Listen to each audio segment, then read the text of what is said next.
Dan jemaah sekalian ketahuilah, termasuk kemungkaran terbesar di abad ini adalah demonstrasi. Termasuk kezoliman terbesar kepada umat manusia. Dulu para sahabat berjihad membela agama Allah Azza wa Jalla. Berjihad membela agama Allah, dan jihadnya bersama Nabi Muhammad SAW. Tetapi dalam hadis yang diriwayatkan Imam Ahmad dari sahabat yang mulia Mu'adz bin Anas radhiyallahu anhu, dan hadis ini disahihkan juga oleh Syekh Al-Albani, Rasulullah SAW mengatakan kepada pasukan jihad di zaman beliau, man dayyaqa manzilan aw qata'a tariqan fala jihada lahu. Barang siapa menyempitkan perumahan atau menyempitkan satu rumah, atau memutus jalan, atau membuat orang sulit lewat, maka tidak ada jihad baginya. Maksudnya apa? Pahala jihadnya hilang gara-gara menzalimi orang. Perhatikan jemaah sekalian, ini berjihad membela agama Allah Azza wa Jalla, dan bukan sembarang jihad. Jihad bersama Nabi Muhammad SAW. Tapi kalau berbuat zalim kepada warga sepanjang jalan yang dilewati, maka pahala jihadnya bisa hilang. Walaupun hanya menyempitkan satu perumahan atau memutus satu jalan, membuat orang sulit lewat. Sekarang bandingkan dengan demonstrasi hari ini.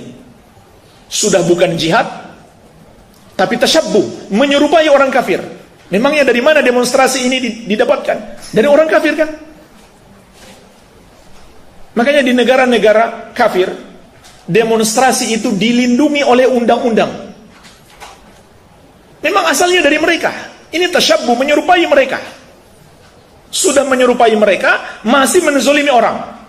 Bukan satu rumah yang disempitkan, puluhan rumah, ratusan perumahan, bahkan fasilitas-fasilitas umum, rumah sakit,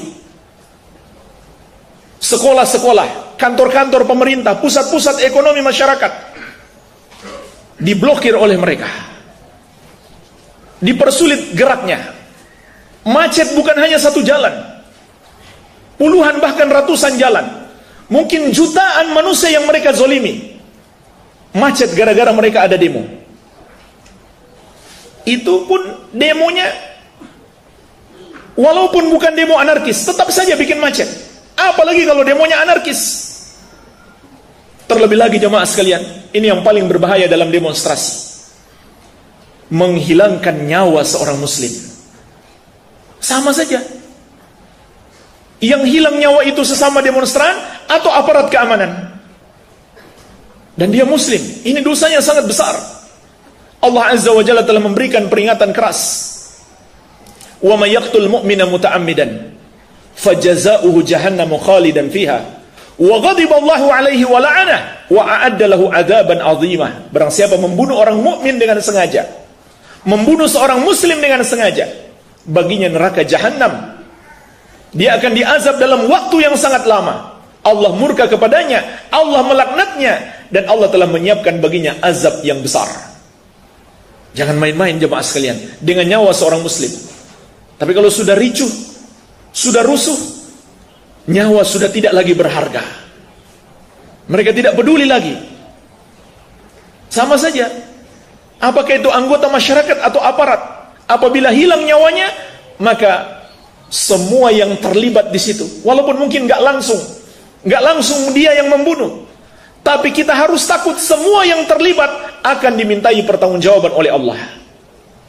Umar pernah mengancam, andaikan seluruh penduduk Son'a yang ada di Yaman bersatu menyebabkan hilangnya satu nyawa, saya akan kisos semuanya. Artinya apa? Semua yang terlibat, walaupun dia bukan pelaku langsung, harus hati-hati jemaah sekalian. Ini bahaya besar. Apalagi kalau yang mereka demo itu nggak jelas, mendemo hanya karena mendengar hoax, mendengar isu-isu tidak jelas. Ketika ditanya apa yang mereka perjuangkan, nggak ngerti, nggak tahu. Terlebih lagi yang diperjuangkan hanya kepentingan pribadi, bahkan maksiat. Jadi yang dibela adalah kepentingan hawa nafsu, maksiat, bukan agama. Andai dia bela agama, itu cara yang salah. Niatnya betul, niatnya baik, tapi caranya tidak benar.